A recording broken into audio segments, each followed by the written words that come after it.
మరణము ఆయనను బంధించి ఉంచుట అసాధ్యము. దేవుడు చెప్తున్నటువంటి మాట. మరణము ఆయనను బంధించి ఉంచుట అసాధ్యము. యేసు ప్రభును సిలువ వేశారు, కొరడాలతో కొట్టారు, సమాధి చేశారు. కానీ వాళ్ళు ఏమనుకున్నారంటే ఇంకా ఈయన బ్రతుకు అయిపోయింది, ఇక ఈయన జీవితము అయిపోయింది, ఇంకా యేసయ్య చనిపోయాడు. ఇక వాళ్ళందరూ దుష్టులు ఏమనుకుంటున్నారంటే ఇక ఆయన చనిపోయాడు, ఆయన అవుపడని అనుకుంటున్నారు. ఎవరు? సిలువ వేయబడినటువంటి వారు. సిలువ ఎవరైతే వేశారో వాళ్ళు అనుకుంటున్నటువంటి మాటలు. కానీ అక్కడ దేవుడు చెప్తున్నటువంటి మాట ఏందో తెలుసా? మరణము ఆయనను బంధించి ఉంచుట అసాధ్యము. మరణము నన్ను బంధించుట అసాధ్యము. ఎందుకో తెలుసా? నేను దేవుడను, సజీవుడనైన యేసును గనక మరణము నన్ను ఏమి చేయలేదు. స్తోత్రం చెప్తారా ఒకసారి గట్టిగా? ఆ వాక్య భాగంలోనికి మనం వెళ్తాం. అపోస్తుల కార్యము 2వ అధ్యాయము, అపోస్తుల కార్యము 2వ అధ్యాయము 24వ వచనం. 24వ వచనం. అపోస్తుల కార్యము 2వ అధ్యాయము 24వ వచనం. మరణము ఆయనను బంధించి ఉంచుట అసాధ్యము గనుక దేవుడు మరణ వేదనను తొలగించి ఆయనను లేపాడు. స్తోత్రం చెప్తారా ఒకసారి గట్టిగా? ఇంకొకసారి గట్టిగా చెప్తారా? అందుకనే మరణము ఏమి చేయలేదని దేవుడు చక్కగా చెప్తున్నటువంటి మాట. ఈ మాట ఎవరంటున్నారు తెలుసా? పేతురు చెప్తున్నటువంటి మాట. స్తోత్రం చెప్తారా ఒకసారి గట్టిగా? 12 మంది అపోస్తులు, శిష్యులు. 12 మందిలలో ఒకడు యేసు ప్రభును అప్పగించినందుకు చనిపోయాడు. ఆయన పేరేం పేరు అమ్మా? ఏ పేరు ఆయన పేరు? యూదా, ఇస్కరియోతు యూదా. యేసును అప్పగించాడు. అప్పగించిన వెంటనే ఉరి పెట్టుకొని తలకిందులయ్యి పేగులు బయటికి వెళ్ళి చనిపోయాడు. అందుకనే దేవుని బిడ్డలకు వ్యతిరేకంగా చేస్తే, నువ్వు ఆత్మీయమైన సంఘస్థురాలు అయితే నిన్ను ఎవరు ఏమన్నా కూడా అది మనంతటగా మనం కాదు, కానీ ఆ శాపము వాళ్ళ మీదకే వెళ్ళిపోతుంది. స్తోత్రం చెప్తారా ఒకసారి గట్టిగా? ఇంకొకసారి గట్టిగా చెప్తారా? నువ్వు ఆత్మీయతంగా ఉంటే నిన్ను తిట్టినటువంటి తిట్లు యథావిధిగా మళ్ళీ వాళ్ళకే వెళ్ళిపోతాయి. ఇక్కడ చెప్తున్నాడు కదా, అపోస్తలుడైన పేతురు చెప్తున్నటువంటి మాట.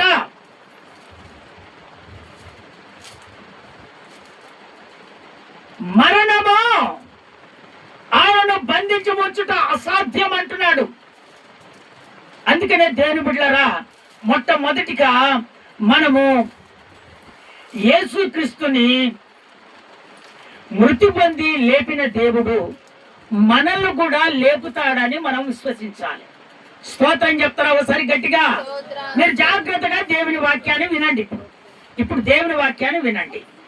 ఎప్పుడైతే యేసు ప్రభును లేపాడో మనల్ని కూడా దేవుడు లేపుతాడనే విశ్వసించాలి. మరణము నుంచి మనల్ని లేపుతాడని ఆ విశ్వసించిన ఎడల ఏ అపాయము నీ దగ్గరికి రాదు. స్తోత్రం చెప్తారా ఒకసారి గట్టిగా? ఇంకొకసారి గట్టిగా చెప్తారా? ఏ విధంగా ఆయన మరణము నుంచి తిరిగి లేచాడంటే దేవుని శక్తి ద్వారానే. దేవుని శక్తి అనగా పరిశుద్ధాత్మని ద్వారానే ఆయన తన తండ్రి ద్వారా ఆ మహిమ ద్వారా మృతంజుడై తిరిగి లేచాడు. చదువుతారా మాట? రోమా పుస్తకము 6వ అధ్యాయము 4వ వచనము. కాబట్టి తండ్రి మహిమ వలన క్రీస్తు మృతులలో నుండి మృతులలో నుండి ఎలాగు లేపబడెను అలాగే మనమును నూతన జీవము పొందిన వారమై నడుచుకొనున్నట్లు మనము బాప్తిసము వలన మరణములో పాలు పొందుటకై ఆయనతో కూడా పాతి పెట్టబడితిమి. ఇప్పుడు మనం బాప్తిసం ద్వారా పాతి పెట్టబడ్డాం. స్తోత్రం చెప్తారా ఒకసారి గట్టిగా, ఇంకొకసారి గట్టిగా చెప్తారా? దేవుని బిడ్డలారా, ఎప్పుడైతే మరణము నుంచి నేను తిరిగి లేస్తానని ఎప్పుడైతే నీ ఆలోచన ప్రకారంగా దేవుని ఎదుట నువ్వు విశ్వసిస్తావో, విశ్వసించినటువంటి నీవు ఖచ్చితంగా బాప్తిసం తీసుకోవాలి. ఆ బాప్తిసం తీసుకుంటే ఖచ్చితంగా యేసయ్య మరణించి తిరిగి ఏ విధంగా లేచాడో, ఏ విధంగా దేవుడు లేపాడో, అదే మాదిరిగా మనలో కూడా దేవుడు మరణించినా కూడా ఆ మరణములో నుండి దేవుడు మనల్ని లేపుతాడు. స్తోత్రం చెప్తారా ఒకసారి గట్టిగా, ఇంకొకసారి గట్టిగా చెప్తారా? ఆ బాప్తిసము మనకు ముద్రించబడినది. ఆ బాప్తిసమే మనల్ని ఇప్పుడు భూమి మీద కాపాడుతుంది. బాప్తిసమే మనలను ఆత్మీయతలోనికి ఎదిగిస్తుంది. బాప్తిసమే మనలను ఉన్నతమైన స్థానానికి ఎదిగిస్తుంది. బాప్తిసం తీసుకున్నటువంటి నీవు దేవుని కౌగిట్లో ఉంటావు, దేవుని గుప్పిట్లో ఉంటావు, దేవుని ఆ ఆశ్రయంలోను ఉంటావు, దేవుని ఆత్మీయతలోను ఉంటావు. బాప్తిసం తీసుకున్నటువంటి నిన్ను ఎవ్వరు కూడా ఏమి అనుకుంటా ఆయన కాపుదల ఖచ్చితంగా అనుగ్రహించబడుతుంది. స్తోత్రం చెప్తారా ఒకసారి గట్టిగా?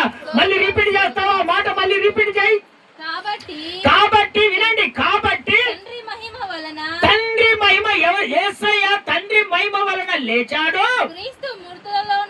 క్రీస్తు మృతులలో నుండి ఎలాగ లేపబడను అలాగే మనము నూతన జీవము పొందిన వాళ్ళమై నడుచుకొనున్నట్లు మనము బాప్తిసము వల్ల మరణములో పాలు పొందుటకై ఆయనతో కూడా మనము పాతి పెట్టబడ్డాం. ఆ బాప్తిసం ద్వారా మనం పాతి పెట్టబడ్డాం. అంటే మనము యేసయ్యను ఎదుర్కోవటానికి మనము సిద్ధంగా ఉన్నాము. స్తోత్రం చెప్తారా ఒకసారి గట్టిగా, ఇంకొకసారి గట్టిగా చెప్తారా? ఏ విధంగానైతే యేసు ప్రభు ఈ భూమి మీదకి వచ్చి ఆ మాదిరిగా చూపించాడు, వింటున్నావా? యేసు ప్రభు ఈ భూమి మీదకి వచ్చి బాప్తిసం తీసుకున్నాడు. దాన్ని మనకు వివరించి దేవుడు చెప్తున్నాడు. ఆయన బాప్తిసం తీసుకున్నాడు గనక, పరిశుద్ధాత్మ పొందుకున్నాడు గనక ఆయన చనిపోయి తిరిగి లేచాడు. అదే పునరుత్థానమైనటువంటి శక్తి. ఎప్పుడైతే నువ్వు బాప్తిసం తీసుకోకుండా దేవుని రాజ్యంలో నేను చేర్చబడతాను, దేవుని కాపుదల నాకు ఉంటుందని ఎప్పుడు నువ్వు అనుకోకూడదు. ఎప్పుడైతే బాప్తిసం తీసుకుంటావో ఆయన కాపుదల ఉంటుంది. నీవు మరణము నుంచి మృత్యుంజుడై తిరిగి లేవటానికి బాప్తిసము నీకు ముఖ్యమైనటువంటిది.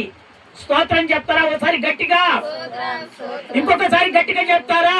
ప్రతి ఒక్కరము మనం బాప్తిసము చేత మనము ఎప్పుడైతే సంఘములో మనము నిలుస్తామో దేవుడు మనలను ఆ మరణములో నుంచి దేవుడు ఖచ్చితంగా మనకు విజయాన్ని ఇస్తాడు.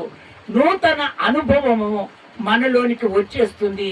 దేని వలనంటే బాప్తిసం వలన. స్తోత్రం చెప్తారా ఒకసారి గట్టిగా? బాప్తిసం ఎందుకంటే పాపపు జీవితాలన్నీ తీసివేసుకొని అవన్నీ మనం కడిగేసుకొని బాప్తిసం తీసుకొని దేవుని కొరకు మనం సిద్ధపడి ఉన్నాము కనుక ఆయన రాకడలో మనం ఎత్తబడటానికి ఆయన మహిమ ద్వారా ఏ విధంగానైతే యేసయ్యను తీసుకెళ్ళాడో ఆ మహిమ మనలోనికి వచ్చేస్తుంది. అప్పుడు మనం అందరము ఆయనతో పాటు ఆయన రాజ్యములో మనం చేర్చబడతాము. స్తోత్రం చెప్తారా ఒకసారి గట్టిగా, ఇంకొకసారి గట్టిగా చెప్తారా? అదే మాట పౌలు గారు ఏమంటున్నారో చక్కగా మనం విందాం. గలాతీకి రాసిన పత్రిక 1వ అధ్యాయం 1వ వచనం. మనుషుల మూలముగానైనను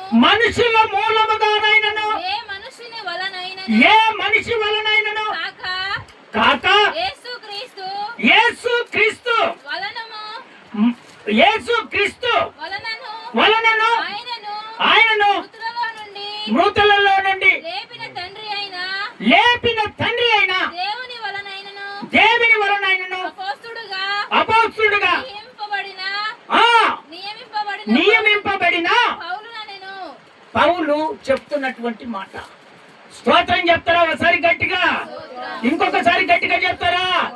ఏ మనుషుల ద్వారా ఆయన తిరిగి లేవలేదా మరణము నుండి? తన తండ్రి ద్వారా, ఆయన మహిమ ద్వారా, ఆయన శక్తి ద్వారానే ఆయన ఇదిగో మరణించి తిరిగి లేపబడ్డాడు. మనుషుల బలము అక్కర్రాదు, ఎవరి బలము నీకు అక్కర్రాదు. మనుషులు ఉన్నంత సేపు మనలో ఉన్నది వాళ్ళు తీసుకుంటారు, వాళ్ళలో ఉన్నది మనం తీసుకుంటాము. అవన్నీ అయిపోయిన తర్వాత ఒకరికొకరు పంచాయతీ పెట్టుకొని మనం విడిపోతాం. కానీ నా దేవుడు ఆ విధంగా విడిపోయే దేవుడు కాదు. స్తోత్రం చెప్తారా గట్టిగా, ఇంకొకసారి గట్టిగా చెప్తారా?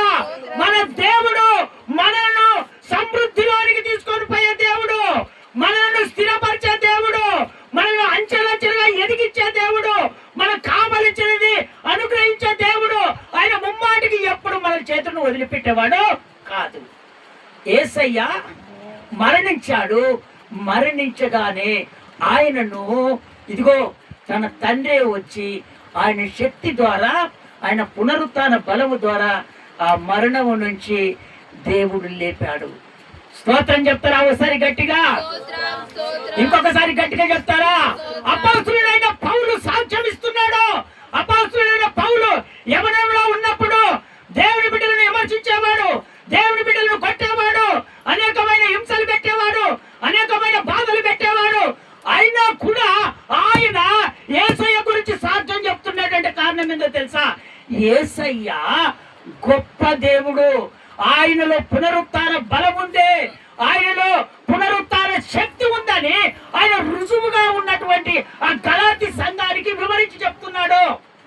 ఒకప్పుడు నేను హంతకుడినే, ఒకప్పుడు నేను దేవుని బిడ్డలకు వ్యతిరేకినే, ఒకప్పుడు నేను దొంగనే, కానీ ఇప్పుడు నేను ఖచ్చితంగా పునరుత్థాన శక్తి ద్వారా తన తండ్రి లేపాడని నేను రూఢిగా చెప్తున్నానని సాక్ష్యం ఇస్తున్నాడు. స్తోత్రం చెప్తారా ఒకసారి గట్టిగా, ఇంకొకసారి గట్టిగా చెప్తారా? దేవుని బిడ్డలారా, మీరు ఎప్పుడైనా ఎవరైనా నువ్వు అడిగితే నువ్వు చెప్పాల్సింది ఏందో తెలుసా? నా దేవుడు సజీవుడు, ఆయన మృత్యుంజయుడై తిరిగి లేచిన దేవుడు.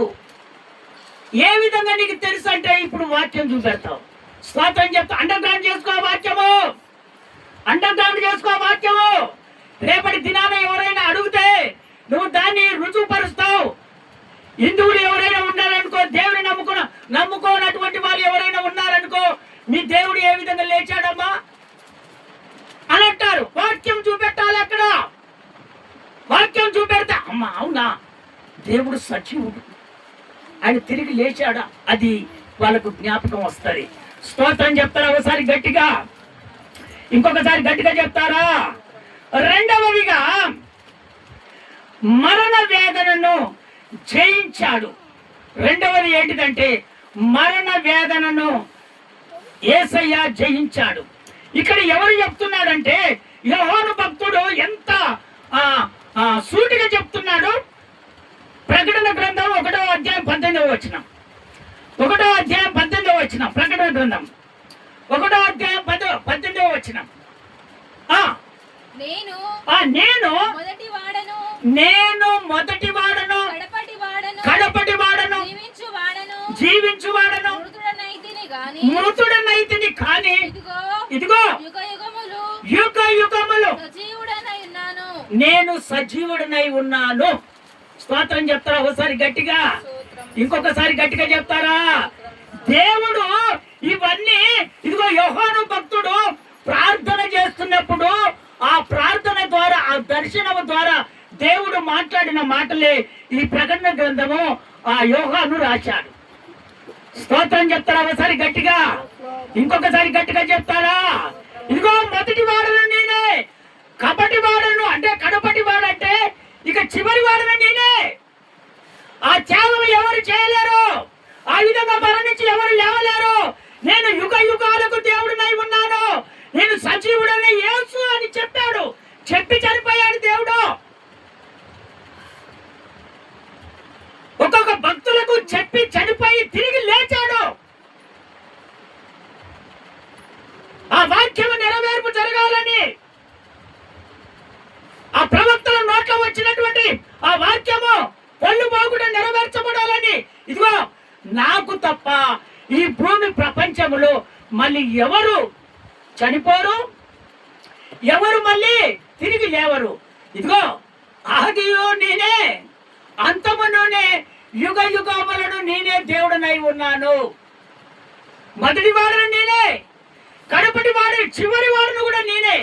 నాకు తప్ప ఎవరు మరణించలేరు, ఎవరు తిరిగి లేవలేను. నేనే యుగ యుగాలకు దేవునని సాటిగా దేవుడు చెప్తున్నాడు. స్తోత్రం చెప్తారా? ఒకసారి గట్టిగా, ఇంకొకసారి గట్టిగా చెప్తారా? అందుకనే దేవుని బిడ్డలారా, ఈ ప్రపంచంలో మరణించి తిరిగి లేచిన వాళ్ళు ఏ ఒక్కరు లేరు. అది నా ప్రభువైన యేసు మాత్రమే. అదే మాదిరిగా యోహాను సువార్త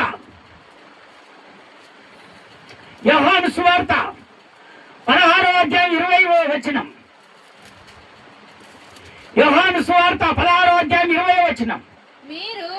మీరు జాగ్రత్తగా వినండి. మీరు ఏడ్చి పలాపింతురు గాని లోకము సంతోషించును. మీరు ఏడుస్తారు గాని లోకము మాత్రం సంతోషపడుతుంది. మీరు దుఃఖిస్తారు గాని మీ దుఃఖము సంతోషమగునని మీతో నిశ్చయముగా చెప్తున్నానని దేవుడు చెప్తున్నాడు. స్తోత్రం చెప్తారా? ఒకసారి గట్టిగా, ఇంకొకసారి గట్టిగా చెప్తారా? నేను చనిపోతే, మళ్ళీ రిపీట్ చేయండి అలా మాట, మళ్ళీ రిపీట్ చేయి, మళ్ళీ జాగ్రత్తగా వినండి. మీరు ఏడ్చి ప్రలాపింతురు గాని లోకము సంతోషిస్తుంది.